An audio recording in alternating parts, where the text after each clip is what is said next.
अगस्त 2019 में मुझे video production कार्यों का प्रभारी बना दिया गया।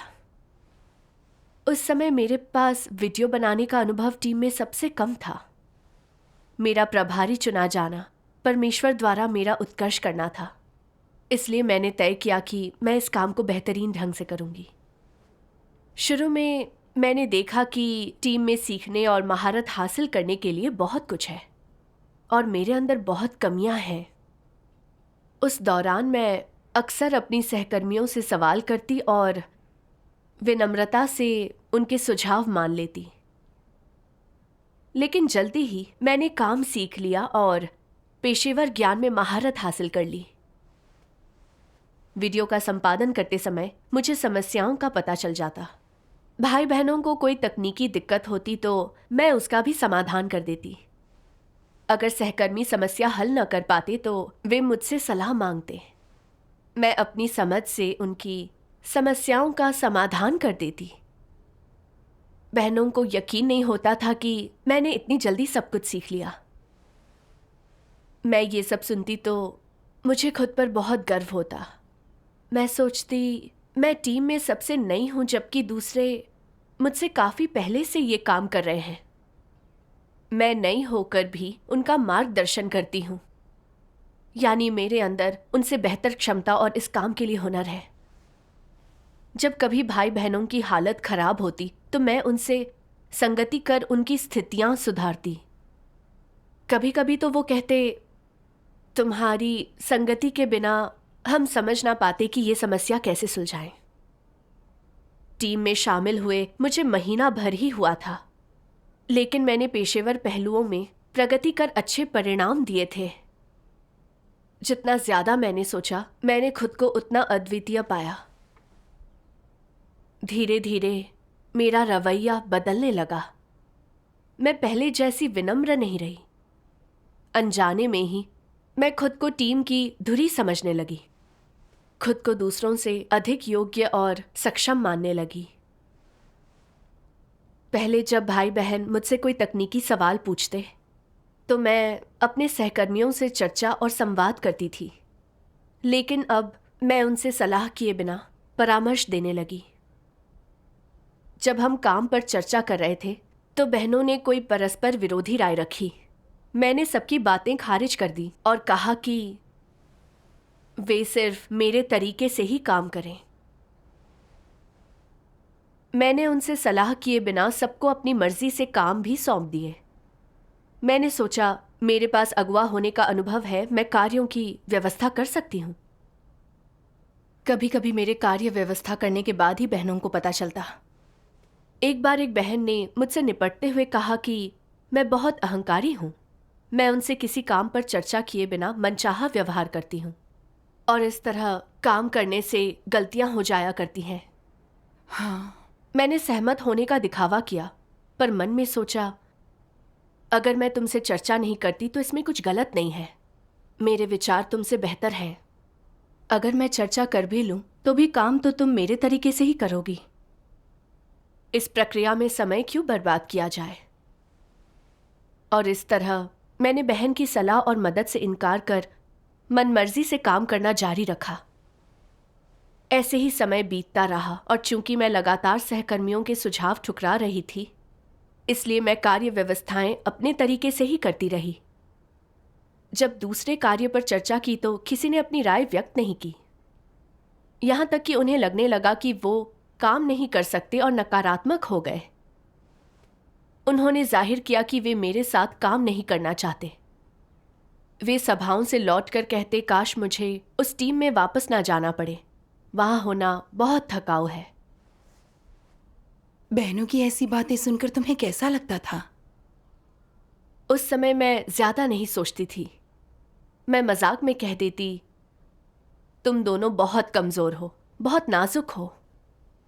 चूंकि अंतिम निर्णय मेरा ही होता था, मैं काम को लेकर बहनों से कोई चर्चा नहीं करती थी। इसलिए दोनों बहनें नकारात्मक हो त्याग पत्र देने की सोचने लगी। अब मेरे काम में दिक्कतें और बढ़ने लगी। मैं अपने वीडियोस में समस्याएं न देख पाती, फिर से संपादन करना पड़ता। मैं गलत मार्गदर्शन दे देती, जिसकी वजह से एक ही काम बार बार करना पड़ता। मेरी कार्य व्यवस्थाओं में बहुत चूकें होने लगी। टीम का काम कम से कम प्रभावी होता गया। पूरी कोशिश करके भी मैं उसे ठीक ना कर पाती। अपनी इस हालत से मैं इस हद तक परेशान हो गई कि त्यागपत्र देने का मन चाहा। लेकिन तभी मुझ पर परमेश्वर का न्याय और ताड़ना आई। मेरी अगुआ ने मेरा प्रदर्शन जानने के बाद मुझसे निपटने के लिए एक कड़ा पत्र लिखा। तुम्हारे भाई बहनों ने रिपोर्ट की है कि तुम अपने काम में अहंकारी और दंभी हो, अपने सहकर्मियों से सहयोग नहीं करती, भाई बहनों के सुझाव नहीं मानती, सारे फैसले खुद लेती हो और टीम के सारे अधिकार अपनी मुट्ठी में रखती हो। इससे तुम्हारा मसीह विरोधी वर्चस्व और मनमानी जाहिर होती है। अगर जल्दी ही तुमने इस पर विचार नहीं किया तो गंभीर नतीजे होंगे। हाँ। अगुआ का पत्र पढ़कर मेरा सिर चकरा गया, मानो किसी ने तमाचा जड़ दिया हो। पत्र में परमेश्वर के वचन का एक अंश भी था। आइए एक वीडियो देखते हैं। ठीक है।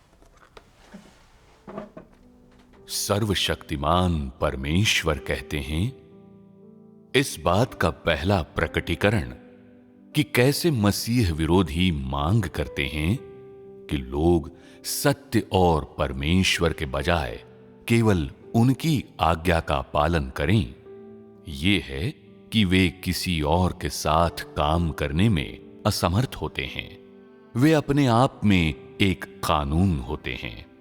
ऐसा लग सकता है कि कुछ मसीह विरोधियों के पास सहायक या साथी हैं, लेकिन जब वास्तव में कुछ होता है तो क्या वे सुनते हैं कि दूसरे लोगों का क्या कहना है? न केवल वे नहीं सुनते, बल्कि वे इसका ध्यान भी नहीं रखते। चर्चा तो करते ही नहीं, वे जरा भी ध्यान नहीं देते, जैसे वे लोग वहां हो ही नहीं। जब अन्य लोग बोल चुके होते हैं तो मसीह विरोधी का अंतिम निर्णय ही होता है, जिसका पालन किया जाना चाहिए। किसी और के शब्द व्यर्थ हैं। उदाहरण के लिए, जब दो लोग किसी काम के लिए जिम्मेदार होते हैं और उनमें से एक में मसीह विरोधी सार होता है, तो उस व्यक्ति में क्या प्रदर्शित होता है? चाहे कुछ भी काम हो, वो काम हर स्थिति में उसी को करना है, उसी को सवाल पूछने होते हैं, उसी को समस्याएं सुलझानी होती हैं, उसी को समाधान ढूंढना होता है। और ज्यादातर समय वे अपने साथी को कुछ बताते नहीं। उनकी नजर में उनका साथी क्या होता है? उनका सहायक नहीं, बल्कि वो सिर्फ दिखावे के लिए होता है। मसीह विरोधी की नजर में वो उनका साथी होता ही नहीं है। जब भी कोई समस्या आती है तो मसीह विरोधी अपने मन में उस पर विचार करते हैं, उस पर चिंतन करते हैं, और एक बार जब वे इस बारे में निर्णय कर लेते हैं कि कार्य कैसे करना है, तो बाकी लोगों को सूचित कर देते हैं कि ये इस तरह से किया जाएगा। उस पर किसी को सवाल उठाने का हक नहीं होता। दूसरों के साथ उनके सहयोग का सार क्या होता है? सच ये है कि सारे अधिकार उन्हीं के पास होते हैं। वे अकेले ही काम करते हैं। बोलना चालना, समस्या सुलझाना और अपने ऊपर दायित्व लेना सब खुद ही करते हैं। उनके साथी तो सिर्फ दिखावे के लिए होते हैं। किसी के साथ काम करने योग्य नहीं होने पर क्या वे अपने काम पर दूसरों के साथ संगति करेंगे? नहीं।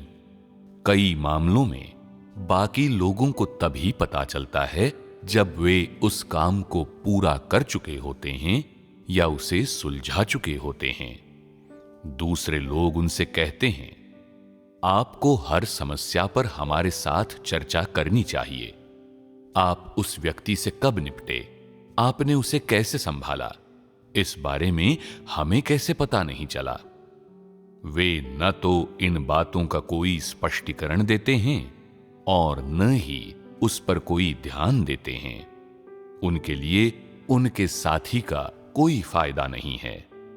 जब कुछ होता है तो वे उस बारे में सोचकर अपना मन बना लेते हैं और जैसा ठीक समझते हैं वैसा ही करते हैं। उनके आसपास चाहे कितने भी लोग हों, उनके लिए मानो उनका कोई अस्तित्व ही नहीं होता। मसीह विरोधी के लिए वे हवा की तरह होते हैं। इस तरह उनके सहयोग से क्या कुछ वास्तविक निकल कर आता है? नहीं, वे सिर्फ लापरवाही से काम कर रहे होते हैं, एक भूमिका निभा रहे होते हैं। लोग उनसे कहते हैं, जब कोई समस्या आती है तो तुम सबके साथ संगति क्यों नहीं करते? जिस पर वे उत्तर देते हैं, वे क्या जानते हैं? मैं टीम अगुआ हूं, यह तय करना मेरा काम है। दूसरे कहते हैं, और तुमने अपने साथी के साथ संगति क्यों नहीं की? वे उत्तर देते हैं, मैंने उसे बताया था, लेकिन उसकी कोई राय ही नहीं है। वे अपने साथी के राय न होने या खुद से सोचने के काबिल न होने को एक बहाने की तरह इस्तेमाल करते हैं, ताकि इस तथ्य को गोलमोल कर दें कि वे खुद ही कानून बने बैठे हैं। वे इस पर जरा सा भी आत्मनिरीक्षण नहीं करते। सत्य की स्वीकृति की तो बात ही छोड़ दो, वो तो असंभव ही है। ये मसीह विरोधी की प्रकृति की समस्या है। आमीन। परमेश्वर द्वारा मसीह विरोधियों का प्रकाशन बेधक और पीड़ादायी लगा। मैंने उस दौरान के अपने व्यवहार पर विचार किया कि कैसे काम में कुछ प्रगति होने पर मुझे लगने लगा कि मुझ में क्षमता और योग्यता है और मैं अपनी दोनों सहकर्मियों से बेहतर हूं। कहने को तो वो दोनों बहनें मेरी सहकर्मी थीं, लेकिन असल में वो कठपुतलियां थीं। काम की व्यवस्था करते समय मैं कभी उनसे चर्चा नहीं करती थी। मैं वही करती जो मुझे अच्छा लगता और समझती कि उनकी राय बकवास है और विचारणीय नहीं है। कुछ मामलों पर मैं उनसे चर्चा करती भी थी तो बेमन से करती थी, क्योंकि बात करने से पहले ही मैं सब तय कर चुकी होती थी।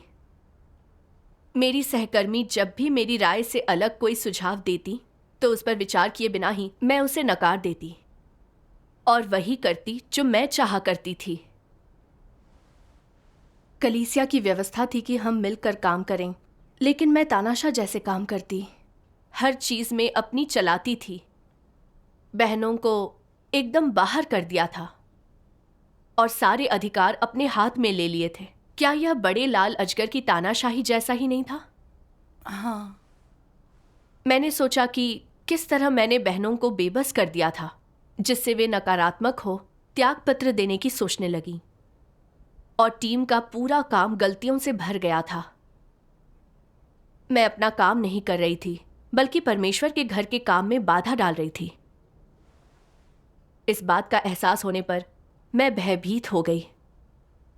मैंने परमेश्वर के घर का काम बाधित कर दिया था और भाई बहनों के दुख और परेशानी का कारण बन गई थी। क्या मैं हटा दी जाऊंगी? क्या मुझे अपने किए की सजा मिलेगी? तो मैं नकारात्मकता और गलतफहमी में जीने लगी। एक दिन मुझे परमेश्वर के वचनों का यह अंश दिखा।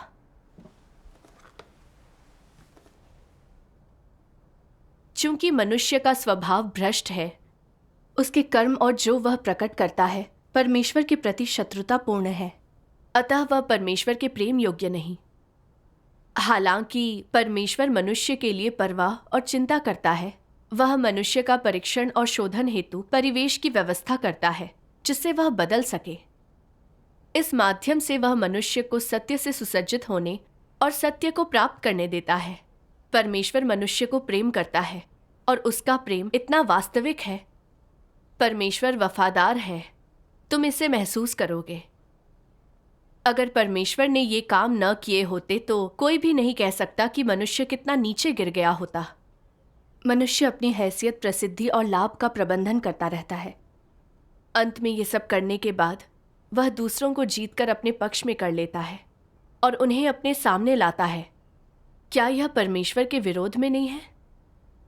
इस तरह से जारी रखने के परिणाम अकल्पनीय हैं।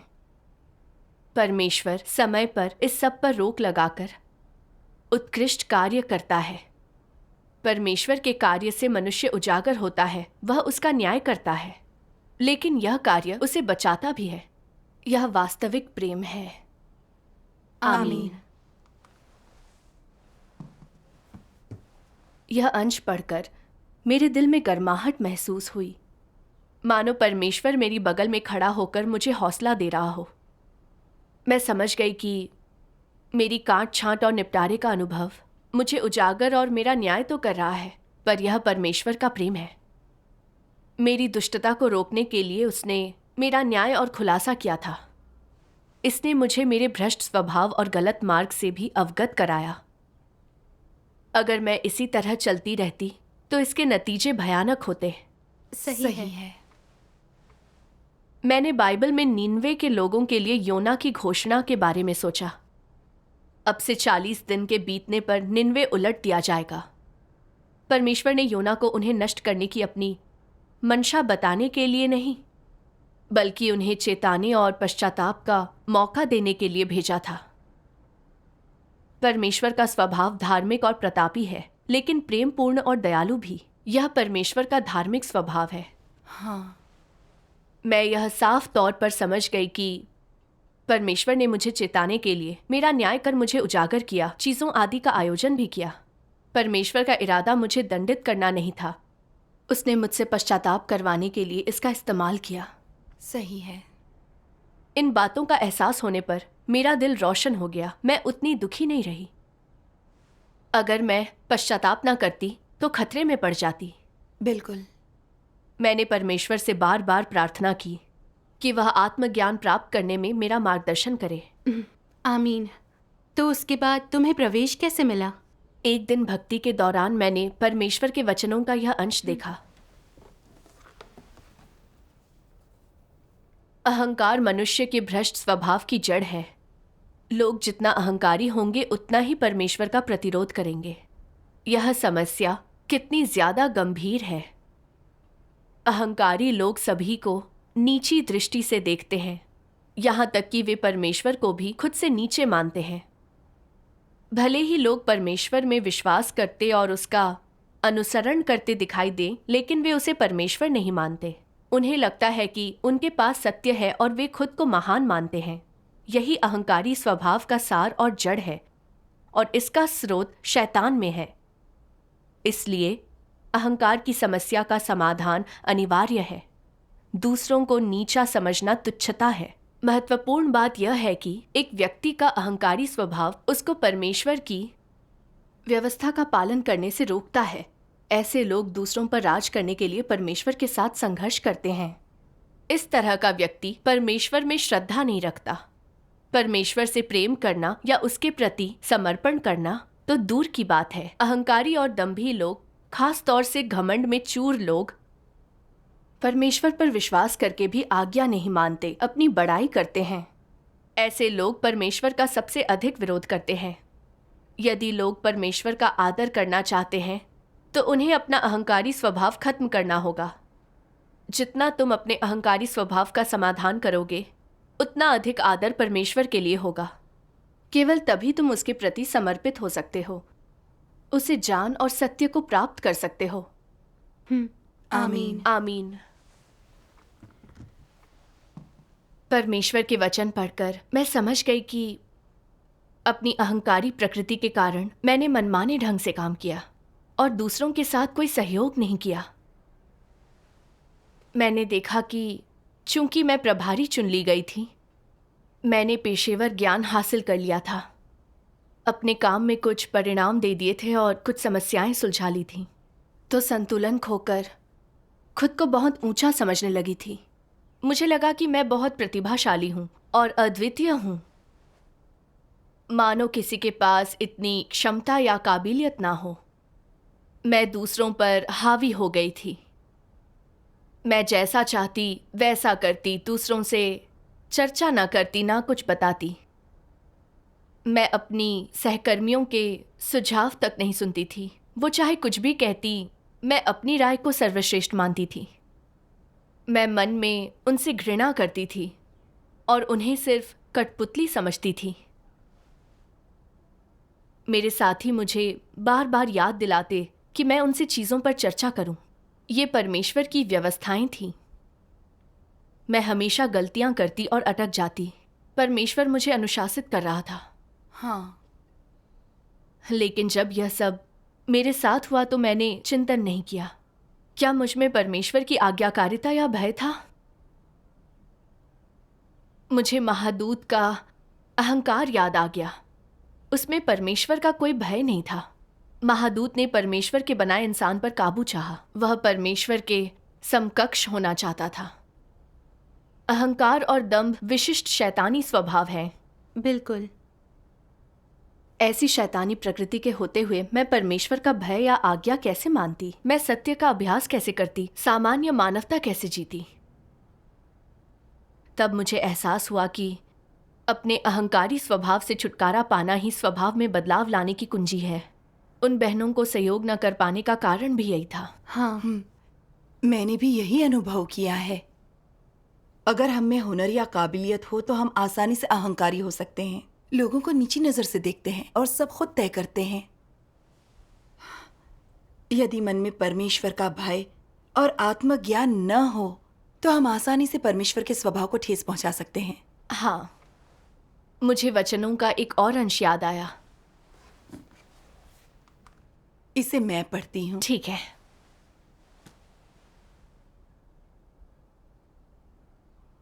परमेश्वर अपेक्षा नहीं करता कि लोग निश्चित संख्या के काम करें या कोई महान उपक्रम करें। नहीं, उससे बेहतरीन नवरचना की अपेक्षा है। परमेश्वर चाहता है कि लोग जमीनी तरीके से सर्वस्व दें, उसके वचनों के अनुसार जिएं। परमेश्वर यह नहीं चाहता कि तुम कोई महान या माननीय बनो। नहीं, वह चाहता है कि तुम कोई चमत्कार करो। नहीं, वह तुम में कोई सुखद आश्चर्य देखना चाहता है। उसे ऐसी चीजें नहीं चाहिए। वो चाहता है कि तुम उसके वचन अनुसार अभ्यास करो। जब तुम परमेश्वर के वचन सुनते हो तो तुमने जो समझा है वो करो। जो समझ बूझ लिया है उसे क्रियान्वित करो। जो तुमने देखा है उसे याद रखो। सही समय पर परमेश्वर के कहे अनुसार अभ्यास करो, ताकि परमेश्वर के वचन तुम्हारी जीवन शैली और तुम्हारा जीवन बन जाएं। इस तरह परमेश्वर संतुष्ट होगा। तुम हमेशा महानता, कुलीनता और प्रतिष्ठा ढूंढते हो। तुम हमेशा उन्नयन खोजते हो। इसे देखकर परमेश्वर को कैसा लगता है? वह इसे देखकर घृणा करता है। जितना अधिक तुम महानता और कुलीनता जैसी चीजों के पीछे भागते हो, दूसरों से बड़ा, विशिष्ट, उत्कृष्ट और महत्वपूर्ण होने का प्रयास करते हो, परमेश्वर को तुम उतने ही अधिक घिनौने लगते हो। यदि तुम आत्मचिंतन करके पश्चाताप नहीं करते तो परमेश्वर तुम्हें तुच्छ समझकर त्याग देगा। परमेश्वर की घृणा के पात्र नहीं बल्कि उसके प्रेम के पात्र बनो। तो इंसान परमेश्वर का प्रेम कैसे प्राप्त कर सकता है? सत्य को व्यवहारिक तरीके से ग्रहण करके, सृजित प्राणी के स्थान पर खड़े होकर, ईमानदार व्यक्ति बनने के लिए ईश वचनों पर दृढ़ता से भरोसा करते हुए, अपने कर्तव्यों का पालन करके और एक सच्ची इंसान की तरह जीवन जीकर। आमीन। आमीन। परमेश्वर के वचनों से मुझे समझ आया कि परमेश्वर हमारी उपलब्धि या काम की मात्रा नहीं देखता, न ही वह हमारे हुनर और क्षमता देखता है। वह देखता है कि हम उसके वचन सुन सकते, उसकी आज्ञा मान सकते, सामान्य मानवता को जी सकते, लोगों से सहयोग कर सकते, अपने कर्तव्य निभा सकते हैं। परमेश्वर यही सब देखकर अपनी स्वीकृति देता है। सही है। मैंने परमेश्वर की अपेक्षाओं को नहीं समझा। मैं कुछ काम कर पाई, मुझ में कुछ क्षमता और हुनर थे, इसलिए मैं अहंकारी हो गई थी। खुद को प्रतिभाशाली और दूसरों से बेहतर समझती थी। मैं खुद को ऊपर रखकर उन पर अपनी राय थोपने लगी थी। मुझ में विवेक नहीं रहा था। मुझे अनुग्रह के युग के पौलुस का ख्याल आया। उसके पास क्षमता और प्रतिभा थी। उसने सुसमाचार का प्रचार करते हुए बहुत सहा, दूसरों से अपनी प्रशंसा करवाई। बरसों काम करके भी उसके जीवन स्वभाव में परिवर्तन नहीं आया। उसने अपना ही उत्कर्ष और दिखावा किया। अंततः उसने अपने सबसे अहंकारी शब्द बोले, क्योंकि मेरे लिए जीवित रहना मसीह है और मर जाना लाभ है। इस सब के कारण पौलुस अंततः परमेश्वर की स्वीकृति नहीं पा सका। परमेश्वर द्वारा हमेशा के लिए दंडित किया गया। सही है। बिल्कुल। कोई कितना भी हुनरमंद या सक्षम हो, या लोगों में उसका कैसा भी रुतबा या ताकत हो, सत्य न खोजा या स्वभाव में बदलाव नहीं किया तो सब बेकार है। सच है। ये चीजें न तो सत्य हैं और न ही लोगों के उद्धार की पूंजी है। परमेश्वर लोगों को इनके आधार पर नहीं बचाता या पूर्ण नहीं करता। मुझे लगा मेरे अंदर क्षमता और प्रतिभा है, लेकिन मैं बुनियादी सामान्य मानवता भी नहीं जी सकी। मुझ में भाई बहनों के लिए बुनियादी सम्मान नहीं था और मैं सही सलाह भी नहीं मानती थी। मेरे स्वभाव में जरा भी बदलाव नहीं आया था। भाई बहनों ने मुझे कई बार चेताया, मेरी मदद की। परमेश्वर ने मुझे दंडित और अनुशासित किया, लेकिन मैंने आत्मचिंतन नहीं किया। गंभीर काट छांट और निपटारे से ही मैं आत्मचिंतन कर पाई। मैं बहुत सुन्न थी। मेरे अंदर बुरी काबिलियत थी। अच्छी काबिलियत वाला इंसान चीजें घटित होने पर सत्य खोजेगा, परमेश्वर की इच्छा समझ पाएगा और उसके द्वारा व्यवस्थित परिवेश से सीखेगा। आत्मचिंतन करके मैंने पाया कि मैं अहंकारी थी। मुझ में विवेक नहीं था। मैं इंसान की तरह नहीं जी रही थी। फिर मुझे परमेश्वर कैसे स्वीकारता? बिल्कुल। मेरी दोनों साथियों ने मुझसे ज्यादा समय तक यह काम किया था, लेकिन मैंने उन्हें कभी घमंड करते नहीं देखा। वे अभी भी समस्या आने पर मुझसे चर्चा करती थीं। जब मैं उन्हें नीचा दिखाती और तुच्छ समझती, वे सहिष्णु बनी रहकर प्यार से मेरी मदद करती थीं। उन्हें इंसान की तरह जीते देखकर मुझे खुद पर शर्म आने लगी। मैंने देखा कि मेरा विवेक और मानवता खराब थी। मुझ में आत्म जागरूकता नहीं थी। मैंने वीडियो टीम के काम को बहुत नुकसान पहुंचाया और उसमें बाधा डाली और अपने सहकर्मियों को भी हानि पहुंचाई। मेरी करतूतें देखी जाए तो मैं इतने महत्वपूर्ण काम के योग्य नहीं थी। इस बात का एहसास होने पर मैंने खुद को धिक्कारा। मैंने कसम खाई कि भले ही मुझे बर्खास्त कर दिया जाए या मुझे कोई भी नतीजे भुगतने पड़े, मैं सत्य का अनुसरण कर भ्रष्ट स्वभाव दूर करूंगी। अहंकारी बनकर मनमानी नहीं करूंगी। आमीन। मैंने परमेश्वर के वचनों का एक और अंश देखा जो मेरी ही समस्या से जुड़ा था। इसे मैं पढ़कर सुनाती हूँ। ठीक है। सामंजस्यपूर्ण सहयोग का मतलब है दूसरों को अपनी बात कहने देना, उनके सुझावों को मौका देना।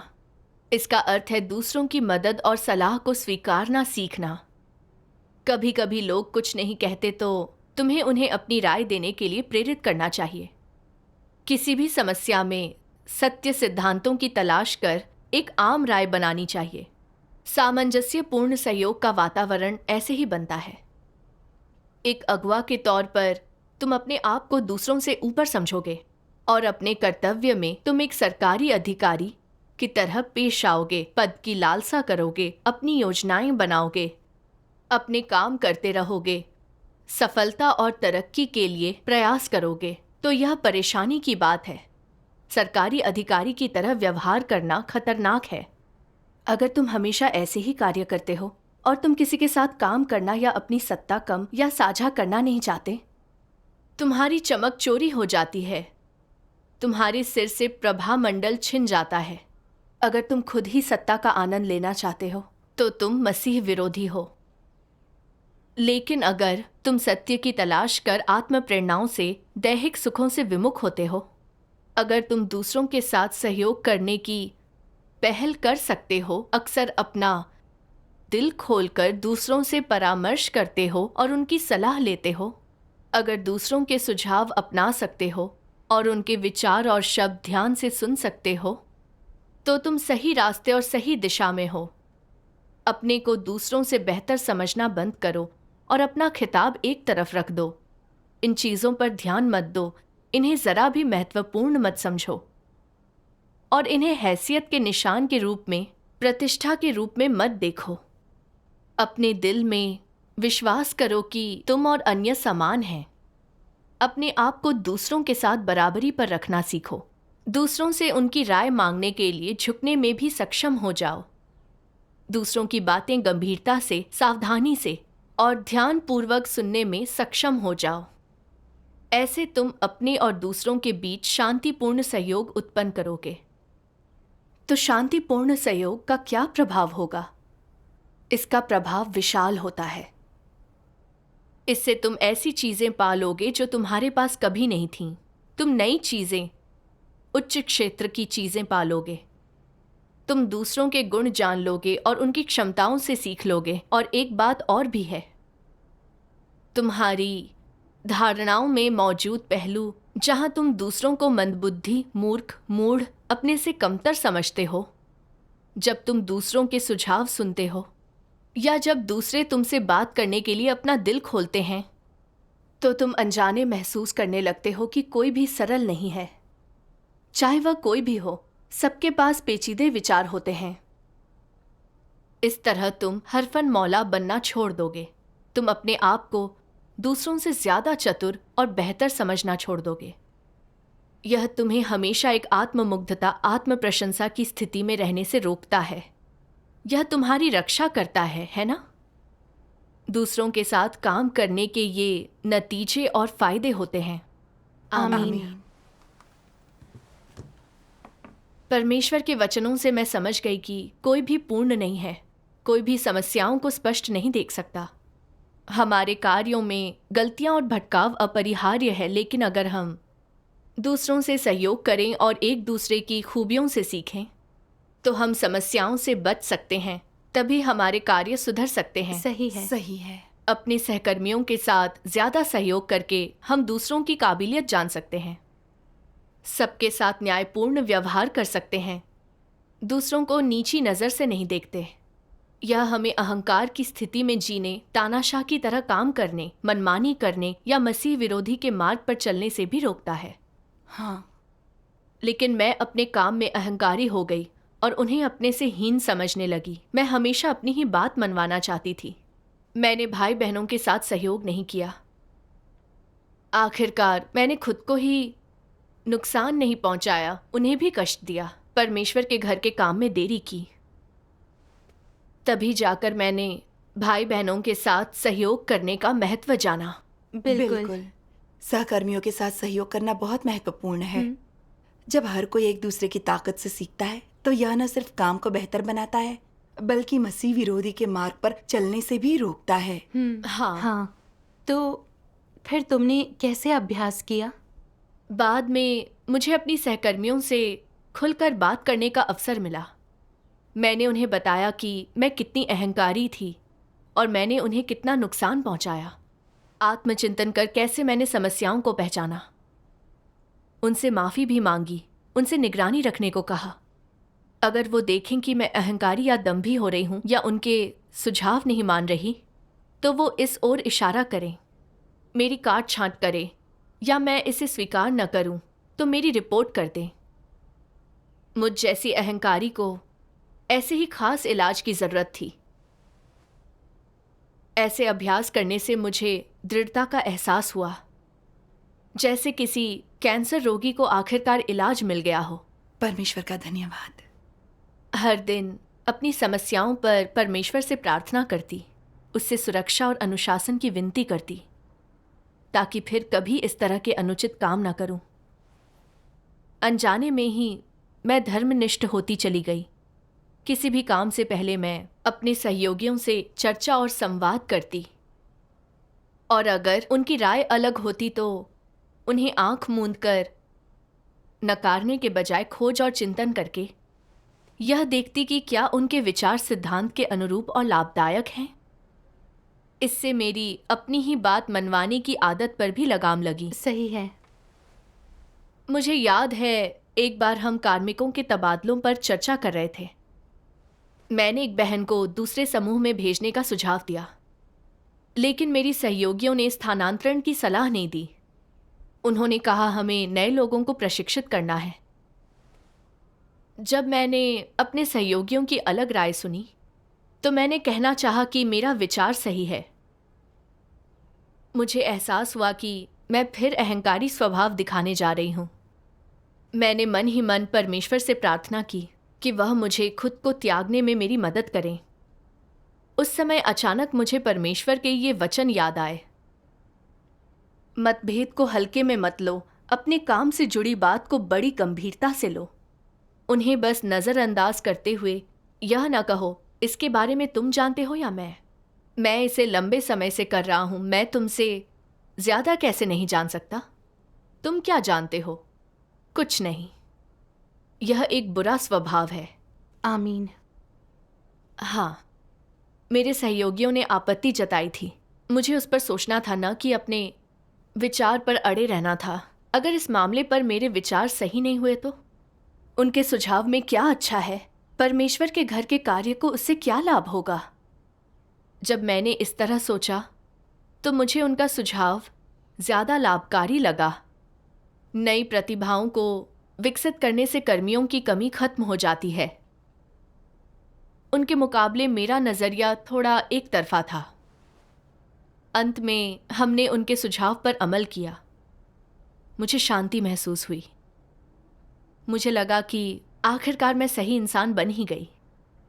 खुद को नकार कर मैंने सत्य का पालन किया है। ऐसा करके मुझे अच्छा लगा।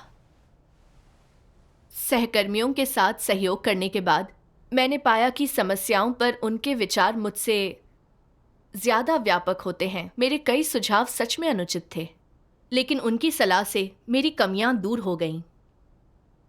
अपने सहकर्मियों से सहयोग करते समय हमें एक दूसरे की खूबियों से सीखना चाहिए, निगरानी नियंत्रण करना चाहिए। इससे हम अपने कार्यों में बेहतर होते हैं। सही है। मैंने महसूस किया कि हम में से कोई भी दूसरे से बेहतर नहीं होता। हर एक की अपनी खूबियां और कमजोरियां होती हैं। कोई भी अपने दम पर कार्य अच्छे से नहीं करता। हाँ। हमें अपने सहकर्मियों के साथ सहयोग करना और एक दूसरे का पूरक होना है। अपने कार्य बेहतर कर गलत रास्ते पर न जाने का यही एकमात्र तरीका है। परमेश्वर का सही है। धन्यवाद। अच्छा है कि तुम्हें यह अनुभव हुआ। इसे सुनने से मुझे भी लाभ हुआ है। मैंने जान लिया कि भ्रष्ट स्वभाव को पहचानने और बदलने के लिए परमेश्वर का न्याय और निपटारा आवश्यक है। सही बिल्कुल। है। परमेश्वर के वचनों के न्याय, ताड़ना, काटछांट और निपटारे के बिना मैं अपने अहंकारी स्वभाव के कारण मसीह विरोधी के मार्ग पर चल रही होती। अंत में परमेश्वर द्वारा दंडित की जाती। आज मुझ में जो यह समझ और बदलाव आया है, यह परमेश्वर के वचनों के न्याय और ताड़ना का परिणाम है। मैं परमेश्वर की आभारी हूँ। परमेश्वर का धन्यवाद।